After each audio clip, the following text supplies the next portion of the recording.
Prince Harry's relentless legal pursuit to secure publicly funded police protection while visiting the United Kingdom has hit yet another wall.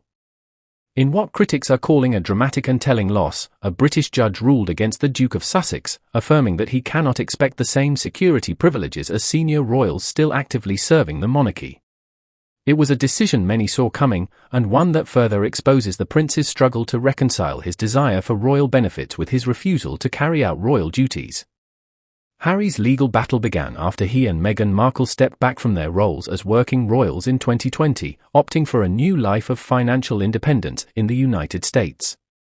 Along with the move came a wave of controversy, media contracts, and explosive interviews that aired their grievances with the royal family to a global audience.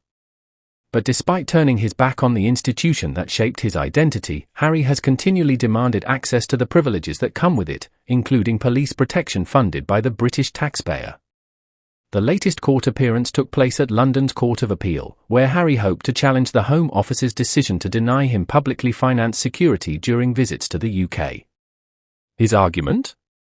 That his status as the King's son and the threats he faces as a high-profile figure still warrant official police protection. Yet the court didn't agree. The judge ruled that the original decision, made by an expert committee after Harry stepped down, was lawful, rational, and entirely appropriate. Simply put, you can't abandon your royal duties and still expect royal perks. The case has ignited widespread criticism, with many accusing Harry of entitlement and hypocrisy. After all, he voluntarily gave up his role, his patronages, and his royal responsibilities. In exchange, he and Meghan gained the freedom to pursue private ventures, sign lucrative media deals, and control their own narrative. But it seems Harry expected that freedom to come with the same taxpayer-funded protection that working royals receive, an expectation that many see as both tone-deaf and self-serving. Critics argue that this legal saga is just one chapter in Harry's broader pattern of attempting to have it both ways, the fame without the responsibility, the privilege without the duty. It's a pattern that has defined much of his post-royal life.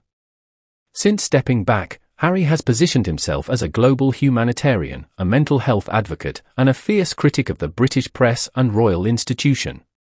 But for all the lofty rhetoric, much of his public activity has centered around monetizing his royal story through books, interviews, and streaming deals.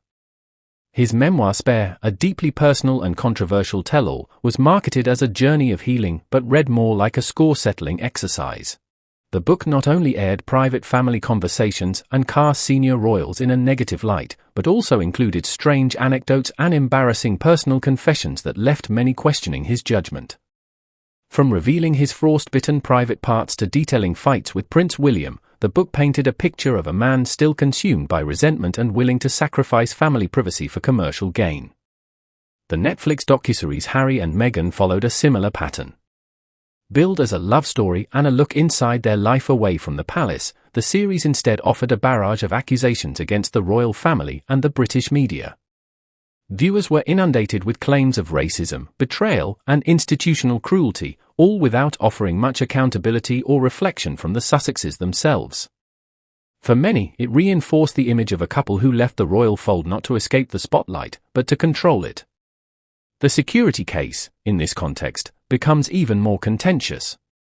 Harry has argued that he's unable to bring his children to the UK without police protection, effectively blaming the British government for keeping his family away. But observers point out that he and Meghan have made repeated appearances at high-profile events across the US and Europe, with their own private security in tow. Why then should the British public foot the bill when they visit a country they've chosen to leave behind? Moreover, the timing and persistence of this legal battle suggest a deeper problem: Harry's refusal to accept the consequences of his decisions. It's as though he still sees himself as a royal figure deserving of automatic deference and protection, despite having rejected the role and responsibilities that come with it. This contradiction has become the central tension in his post-royal narrative, and it's wearing thin. Public sentiment has shifted. Once admired for his military service, charitable work, and down-to-earth personality, Harry is now seen by many as petulant, privileged, and out of touch. His fixation on security and legal battles, while the royal family focuses on their public duties, and King Charles confronts serious health issues, strikes many as self-absorbed and unnecessary. Adding to the criticism is Meghan's influence behind the scenes. Though this particular case centers on Harry alone, many believe that his decisions and public statements are increasingly shaped by a desire to protect the brand they've built together. A brand that thrives on conflict, victimhood, and the ongoing drama of their royal departure. Whether consciously or not, their actions continue to fuel the very media frenzy they claim to despise. In the end, the court's ruling sends a clear message: royal status is not a part-time job, and privileges cannot be picked up and dropped at will. Prince Harry's attempt to regain what he willingly gave up was always a long shot. But more than that, it was a revealing moment.